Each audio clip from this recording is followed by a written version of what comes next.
Facebook Live that way. Ken Course here, talking about another simple campaign organizer and ways for you to find your momentum.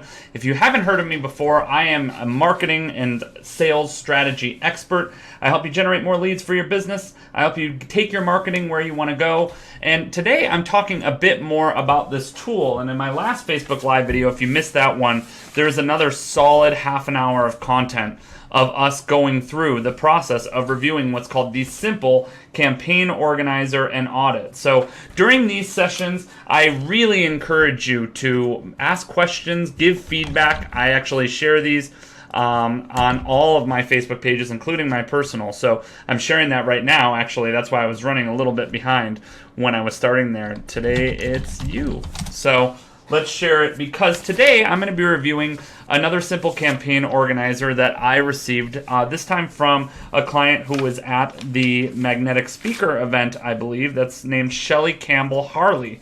And so, again, this tool is a tool that we are about to launch. We're going to be talking about it a lot more on Explore Momentum and in our business going forward. But really, just in short, what this is, and I'm going to take away the lower third for a second, what this is a very simple way to put your marketing plan together. It is done in plain language. It isn't designed to be confusing. A lot of the marketing training and such that I go through, as you can see from all the certificates on my wall and all the marketing training that I spend every day reviewing, tends to really get into jargon. It tends to get into this idea that we're going to speak about it in marketing language. And a lot of time, for those of you who went into business, you didn't go into business necessarily to become great marketers. Now you have to be. You have to be a great marketer and a great salesperson to keep your business going.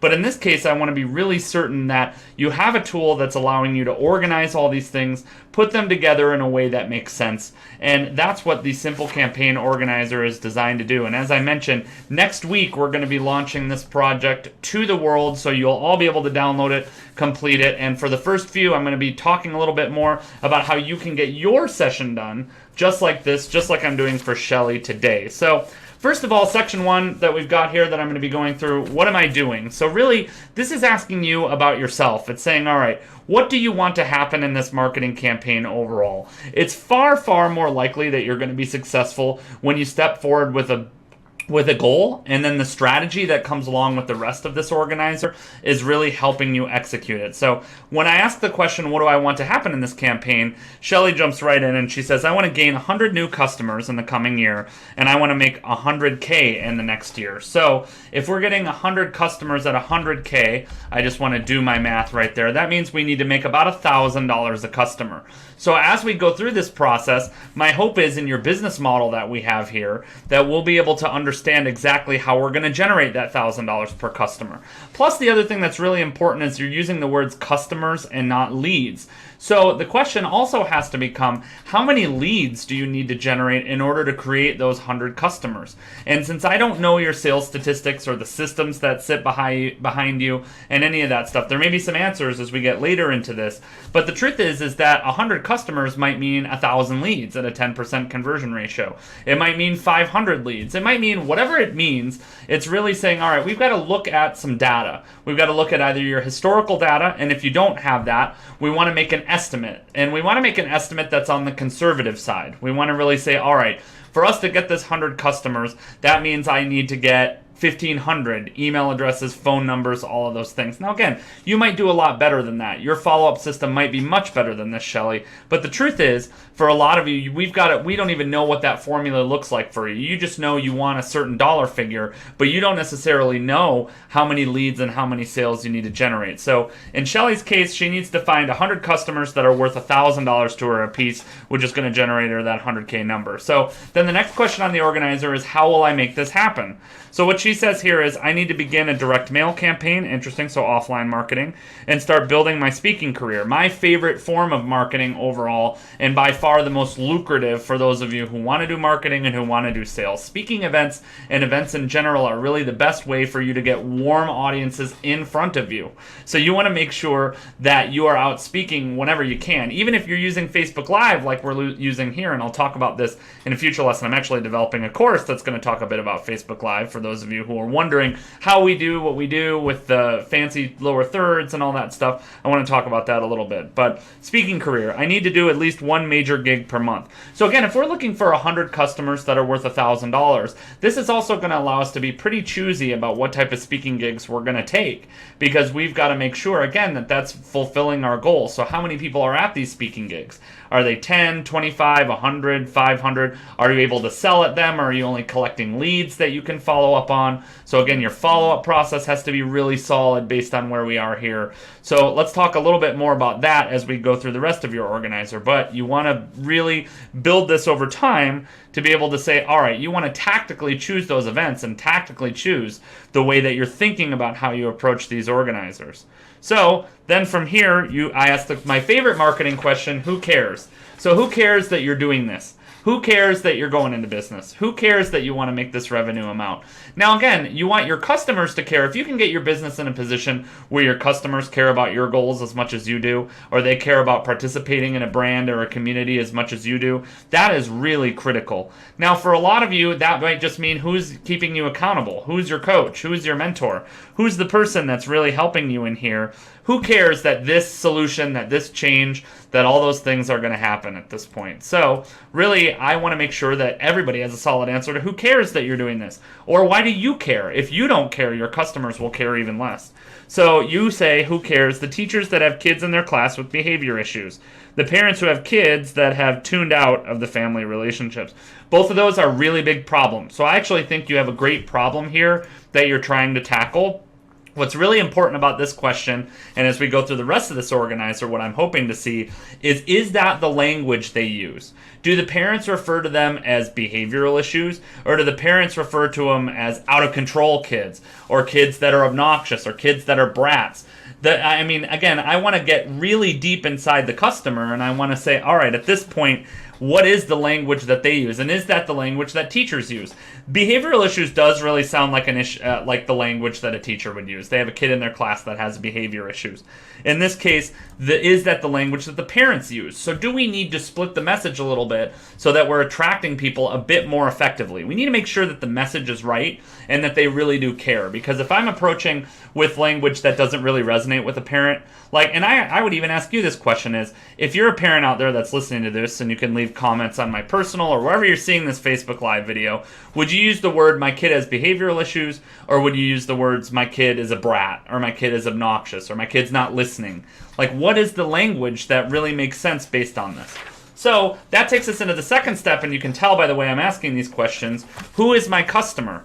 And so right here, what you've got, again, and this is pretty generic in what you have in the top. I have two boxes here for men and women, male or female. So you put teachers and parents in both of those. But then the next few questions help us refine this a little bit. And I'm actually going to do some work today in Insights to show you guys a little bit about how I find this customer and what numbers look like, and is this a good audience that we even have right here. So teachers and parents, you said they could live in the city, they could live in the suburbs, but they don't live in the country. That's very interesting. How old is my customer? So you have two boxes checked, and I have those broken down into some larger demographics here. I have 25 to 34 or 35 to 44 that you have in here. So again, you're looking for people, young to middle-aged parents that we're looking at, and teachers who are involved in the industry. So what does the customer care about the most in their life? Now again, you have two customers you're talking about here. You're talking about teachers and parents. For the most part, I can say this before we go too deep into it, that it looks like most of what you have right here is talking about the teachers. You have a little bit of a thought for the parents, but really this organizer is really targeting the teachers. So you say that the teachers want to have a peaceful classroom in which students are respectful and learning. Okay, that makes total sense. Again, I would question the language here. Now, how do I look at the language? First of all, I'd ask as many teachers as I talk to. I would try to sell this offline to as many teachers as I could so that I'm hearing their language. When I ask them questions and I'm wanting a response, I want to know the specific language that they use. Is peaceful the word? And I actually wrote that in my notes here. Is peaceful the word that they would use? Is behavioral the way they would use? We want to get really specific about the language parts here, because is that the word? The more attractive we can get the language, and the more that the person relates to the language, the better off it's going to be. Then from here, having a great relationship between family members. Again, is that enough of a pain point, or is that enough of a priority? are those the words that parents would use when they're talking about the kids in their household? Or is it that they just want their kids to be calm, or they want everyone to get along? That might be great relationships. But again, really specific about the language. Let's take that language to the next level, because what does my customer care about the most? They have their words for it, and it's really important to know what those words are. What gets your customer excited? That's the next one in here. Great strategies for creating a peaceful, and I underline that word again, is peaceful the right word, and positive culture in their classroom, same as above. So again, let's really refine that language and make sure that that's really what we want to look at. Is peaceful the word? Or do we have to focus again more on the pain point of what we're talking about here? I don't know. We got to be really consistent and really careful about how we think about that, because the language is really specific, and that's what's going to attract the client here. What does my customer absolutely hate? So you put disruptive kids and disrespectful kids. And then I wrote on here with my Sharpie, more specific.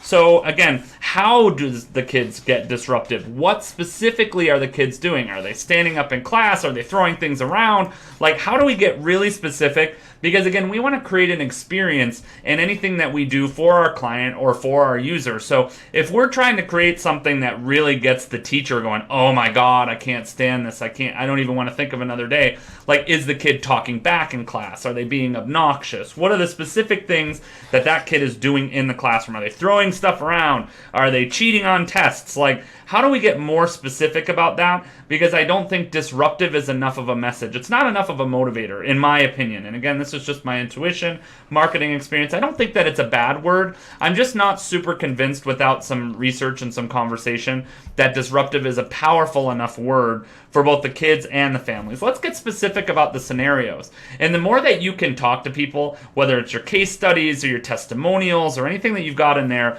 that says what are the specific scenarios that are happening. Like, you come home from school and you tell little Johnny to do his homework, and little Johnny says, no, I'm never doing my homework again, and now he doesn't want to eat dinner, and now he's sitting up in his room, and now he's complaining and whining and crying, and now he's fighting with his siblings. So even when I describe that scenario in this, there's way more emotion behind that than disrespectful kids. So I want to get really specific in what does your customer absolutely hate. And let's think of some scenarios that are really specific to attract those teachers and attract those customers. Like, what specifically is happening? Then right here, what does your customer do in your spare time? So you say the teachers don't have much spare time, and then I wrote in arrows again in Sharpie here. You have to give a little bit more, and I'll show you why in a second. I'm actually going to show the reason why today on this video, why it matters to be really specific about their interests, because you have tools where you can look up and find where these people are. Then try to spend quality time with family, enjoy the me time that parents have. Again, let's get specific. What type of magazines do they read? What type of websites do they visit? What television shows do they watch? Like, how do we get really specific about finding the person that's experiencing this very specific problem? And again, I'll show you that in a second with Facebook Insights. We're just going to dig into that for a minute right here and say, why is this an issue and why do we need it to be so specific? So how does your customer feel after you solve the problem for them? They feel grateful. They feel relieved at the disappearance of stress and bad attitudes. Yeah, I think that's a good motivator. They regain their self-confidence as parents. I think that's really important. I actually underlined it. So you want parents to feel more confident. I think that's really good because, again, the reason I asked this question, how does my customer feel, is I want to be able to speak from the after state. So once I've solved this problem, once I've gotten rid of the behavioral issues, me as the expert, I'm speaking from the state where I know what I'm talking about, and I know what's possible for you as the customer. So in this case, I want you to use that language. If confidence is the issue, like if this behavioral issue is so grating on the parents and the teachers and all that, that it's shaking their confidence, that it's shaking their desire to stay in the career, and we know this happens. We know, I mean, come on, all of y'all have seen Dangerous Minds. Well, that's the positive side. Are you Shelley Campbell, The Dangerous Minds? Are you Michelle Pfeiffer from Dangerous Minds? That's a dated reference. I'm not going to lie. That's a pretty dated reference. But if you're a Coolio fan, you're down with it. So how does your customer feel? Get as specific as you can about that. And so what I'm going to do for a second before we go into the other 2 pages of the campaign organizer is I'm going to jump us over to what's called Facebook Insights. So I'm going to show that on the screen here for those of you watching. And again, if you have questions, if you want to know something specific or see something specific, today I'm just going to run over it at a very high level to really show, all right, how do I now take this information that I have on this campaign organizer and say, is this a good target? So here's what we're going to do. Let me jump over to my screen capture over here. Let me get rid of this guy. All right, so here we are on my screen. This is the Explore Momentum page.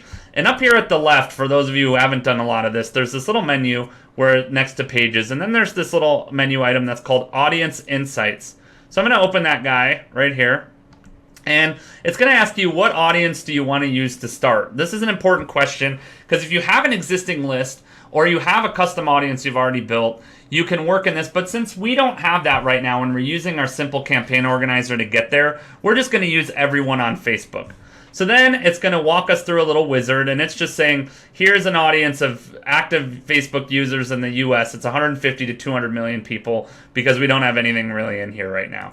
So we're going to target just the United States for now. Under age and gender, you said 25 to 44. So let's look at both of these and see how far down it gets refined. So that takes us down to 80 million to 90 million active people. And again, it's pretty evenly divided, 51% men and 49% women. And so then let's look at some interests. And actually, I think we can look at occupations under here in advanced. Yeah, let's do that instead. So let's do work under advanced, and let's do teacher.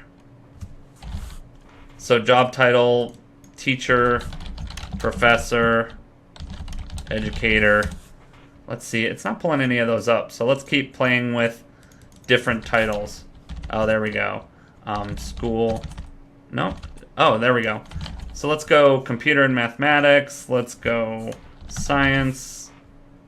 So this is likely giving us drilling into teachers. Let's give reading. No. Education and library. There we go. Education was the word I was looking for. My brain wasn't working. So let's just do education and library. I'll leave the science teachers in there too. So this has drilled our audience down now to an audience of 4.5 to 5 million people, which is actually a more specific audience. And again, it's 61% women and 39% men. So this is giving us clues right here to say, all right, how viable is this audience? And this gives us all sorts of other stuff that's in here. And again, this is just me doing it in 5 minutes. I'd probably do a little bit more if I were doing this for a client. But 25 to 44, so I could determine right here is the way that I'm going to talk to the female teachers different than the male teachers. So let's just select women and see what happens to that audience. That still takes us down to about 2.5 to 3 million active people. So again, we already know that's the bulk of this audience. We already know that it's interesting to see the split, that 59% of them are 25 to 34, whereas 41% of them are 35 to 44, so more in the younger age. So we've got to speak to their interests and their likes and the way that they are. But again, when I ask those questions about getting really specific about their interests and their targeting and all that stuff, is because then I can start to target more effectively. So I'll leave this in here, but I can start to look at things like pages that they're connected to, people that they're connected to, what are the types of things that they like, where do they live at this point, are they married or not, what is their political leanings, and really interest-wise in here, like let's just look up Wall Street Journal or something here. So I'll just type this in, which this has nothing to do with education. In fact, you can tell that took me from like 4 million down to 100K to 150K. But we would want to be putting in here the specific associations, the specific things that are really specific to this audience because I want to speak to specific people as best as I can. So let's just go with this Wall Street Journal thing. So I want to target people that read the Wall Street Journal. And then let's look at some things about them. So Facebook breaks down their lifestyle. So this is really their way of talking about income without talking about income. That's pretty interesting in here. So you can look at the little information. So this is affluent and well-educated working couples. This is childless couples in their 30s and 40s. So again, all this is telling us is how do we talk to these people? The vast majority of them are married. 69%, so we can speak to them as if they're focused on family. 51% of them have gone through college and 46% through grad school, so highly educated. That speaks a lot to the language that we can use with them. And again, I just looked through some of this. This is not the great. There's some architecture and stuff in here, personal care, management, stuff that's probably not the best. I would refine this audience a little bit more, but let's just go with this for now so that we can break down this idea. Page likes. So this is going to tell me, this again is giving me some clues. It's telling me, all right, from here, what types of organizations? So Lean In, that's the Lean In community right here. We can take a look at it. What type of stuff do they share on this page? So Lean In, I know, is a book. And then also they have this community here that has millions of people in it.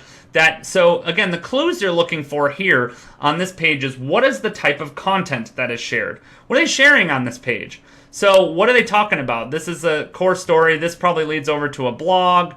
Let's see what the blog's about. So this is giving us clues, again, for how do I talk to this audience. So this looks like a case study about this person, the person who's passionate about healthy living and all that stuff. Again, the reason I'm telling you this is it's giving us more clues. So I know the Wall Street Journal's not great. So maybe what we'll put in here is Lean In. We'll put the book. We'll put NPR. See, a lot of them are interested in that. And then let me take out Wall Street Journal. So now, this is interesting. All right, so nice. So this has refined it quite a bit. It's changed our demographics a little bit. So still 57 to 43. Our page likes changed. But again, this is giving us clues over time on how do we build the audience. So this is giving us way more stuff for our teachers. Teachers pay teachers. Surviving a teacher's salary. Mindshift, TED Ed, that's awesome. We'll say Ask Academics Say, even though that looks hilarious, that I would want to view that. So all these things in here are telling us we are teachers. So we can add a lot of these, and this gives us content clues for what do we develop to these people. The other thing I like about this audience is this is a great target audience, this 450K to 500K, because we can make multiple impressions for not very much money. Now, again, we want to keep the cost as low as we can when we're running these things, but this is giving us all the clues to say, specifically, what are these people? Who do they like? And then let's look at where they are. So locations.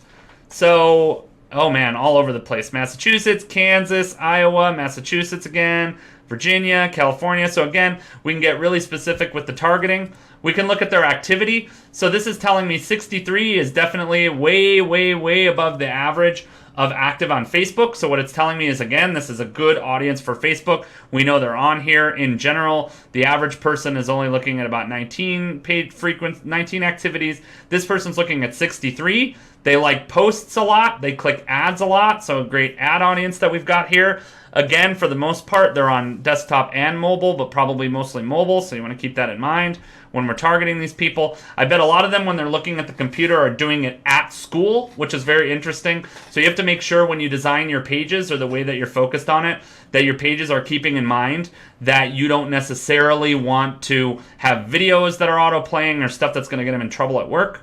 Household info. Again, just look at all this information you can get that helps you refine this page on the Simple Campaign Organizer. And I'm going to switch back to me. Again, that's just a little demo of Facebook Insights, but the more specific that we can get, the better off that we can refine this. And then that takes us back to the numbers that we've got over here, which are telling us everything we need to know. And then purchases. So this is telling us what types of things do they normally purchase. Clothing, health and beauty. Again, this gives us an idea of what their priorities are and how, again, to speak to them more specifically in what we're doing here. So it's giving us clues.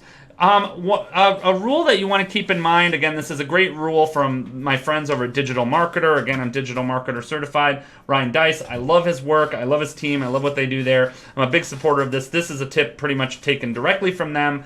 But they mentioned that really you want to target an audience that's between about 500,000 and 1 million people. So when we look at this number here, where we were at 450K to 500K, it's at the lower end of that. But that's not necessarily a bad thing. And in my experience running Facebook ads, that isn't necessarily a bad thing because I can get into that audience and make multiple impressions without having to spend a ton. So I can develop these audiences over time. And really my goal from that is to say, I don't want an audience that's so big that I'm just kind of shooting ads out into the ether and people are only going to maybe see them once and it's going to go to all sorts of different people. Yes, that's getting you wider exposure, but it's better over time to really find these narrow audiences where you can make an impression. So if I'm running an ad campaign consistently for a couple of weeks to this audience, chances are everybody in this audience, or a large percentage of this audience, are going to see my ads multiple times. And then when you factor things like retargeting into that, makes it even more powerful. But again, for those of you who haven't used a tool like Facebook Insights, it is a great tool, and it's why I care about this who is your customer information. It allows us, and that's just one example, there are many other tools that do these types of things that really will help you understand how to target and find your audience. But the more specific that you get, the better off you're going to be over time, and the better the evaluation is. And I know that's a very specific way to look at this, but it gets you very clear about your customer, what they are, what they do, how all that works. That's mission critical. So now let's talk about 3, and I'm going to go through some of this a little bit faster. So here, section 3, these checkboxes, I'm asking you, how do you advertise? So I mentioned this on Marcia's yesterday. For those of you who missed the session where I was talking about Marcia yesterday, we talked about really the purpose of these checkboxes is not just to check all the boxes. It's really to check the ones that you're really going to put the effort and energy into doing in what we've got here. And so you've got a lot of in-person efforts, which again, for people who are starting, who don't have a huge budget, who aren't sure how these things work, makes total sense to be able to say, all right, I know that I'm going to have to leverage more in-person or free online stuff than paid online stuff. But again, keep in mind your time is the most valuable form of marketing. When you're building a business, your time is what needs to become your most valuable resource and asset. So if you're spending it in a way that isn't necessarily the best for getting you where you want to go, you've got big issues. So if all of your time is leveraged in going out and getting leads, now you've got the challenge of you've only got the time you've got and the team you've got. So a lot of times you have to get to a point eventually where you have some sort of budget for advertising. You do have Facebook ads checked on here. Just in terms of what you have checked, you have networking events, community functions, referrals, all those. So again, get those things set up. I think all those make total sense. You have a direct mail piece. You really want to make sure the follow-up on that is critical. You want to have retargeting set up on that thing, so anybody that comes to your website off that direct mail piece is getting ads again from you. Really critical. Emailing your existing list. We didn't talk about list size yet. Social media posts, all that stuff. So you want to get your social set up. All that's great. And then Facebook ads, I just gave you a big clue on how you can start looking that up, get specific about your audience, and get in front of them. What materials do you need when you meet your customer? Business cards.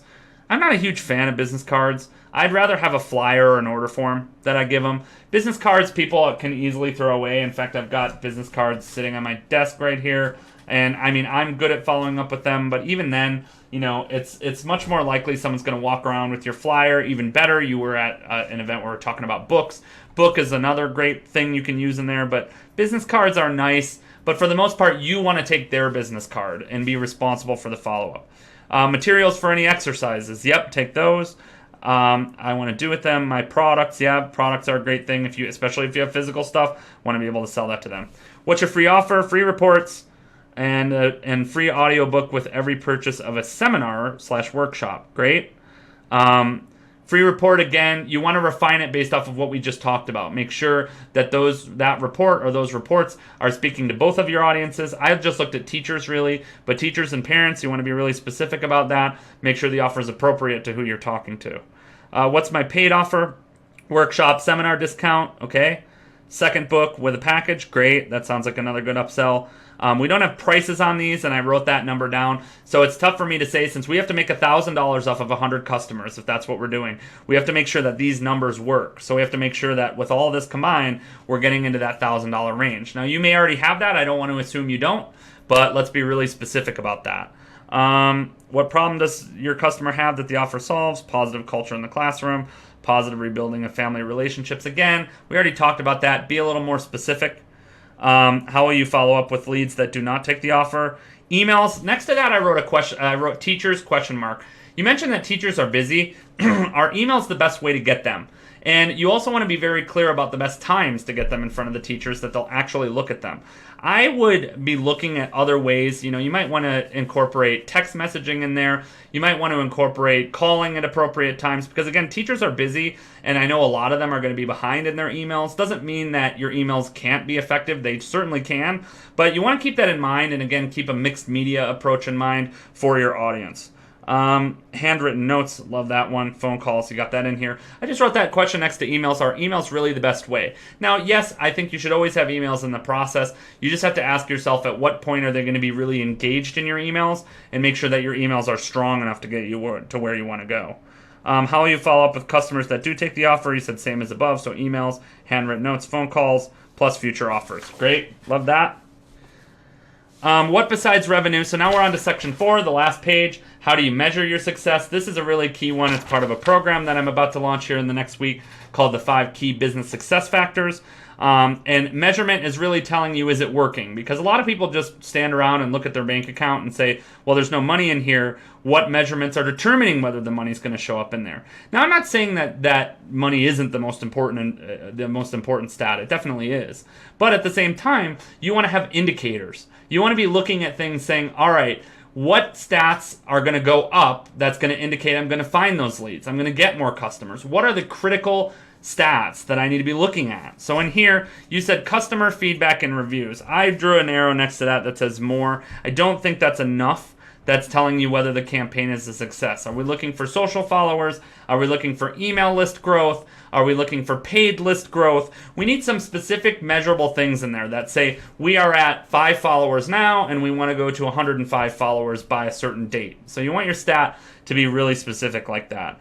What revenue will tell me that this campaign is a success? We set 100K on the front page. Back-end revenue for products, all that stuff. So you want to be looking for $1,000 a customer really in this model. So you need to make sure that your products and services align with that amount, or they're more than that amount, or the mixture of those things are that amount. So let's just assume you have a book and that book is $10. And that's all most of your customers buy. So if we want to get to $100,000 at a $10 book, that means we need to sell 10,000 books. So again, I just want you to have that perspective of how many leads versus sales do you actually need to find. That's a really critical thing here. How much will it cost to complete this campaign? You said about $100 to $500. Is that just for the direct mail? I doubt your ad budget's going to be that low. I would love to start that low, but again, if we're looking for 100 buyers, not just 100 leads, that might be a bit on the low side. So again, that is taking us back to the goal and saying at this point, and I wrote in big letters here, ROI, return on investment. So what that's telling me is I want to be able to say how much I need to spend to be able to make that amount. So if I need to make 100K in profit in my business, that probably means I need to bring in more than 100K in revenue. And that means that my marketing expense needs to be factored into that. So I'm not saying you need to start at that point, and you can start as low as, $5 to $10 a day or $25 a week to start, but that isn't necessarily going to be the fastest way. So you want to be looking at all of these factors and saying ROI is a factor here. Can you afford to invest more in the beginning because you're confident that your follow-up process and what you're doing there is going to get you where you need to go at the end? That's a really critical thing to be thinking about. So again, Simple Campaign Organizer, this tool that we're going through in these types of sessions that I'm doing here on Facebook Live, I'm going to be launching this to you who are watching this live, to the public, in the next week or so, maybe slightly longer, but I think we're on track to really get it done in the next week. And then you'll be able to go through these same sessions. So if you fill out the organizer and send that back, I'm going to continue doing these on Facebook Live. I love real world stuff, so I want to work with your real business. I want you to give me your comments. Let me know what you need. Let me know your questions. If you looked at that insight tool and it blew your brain out of your mind, for those of you who've never seen it, let's do another session on that. I prefer real world stuff. I don't want to make these things up for you. This is the stuff that I do in my business every day with my clients every day to make them successful and get them where they need to go. So again, in the next week, I will do a big announcement when this comes live for all of you to do and the rest of those types of things. But again, thank you so much to Shelly Campbell Harley for filling this out. I've tagged her in this post.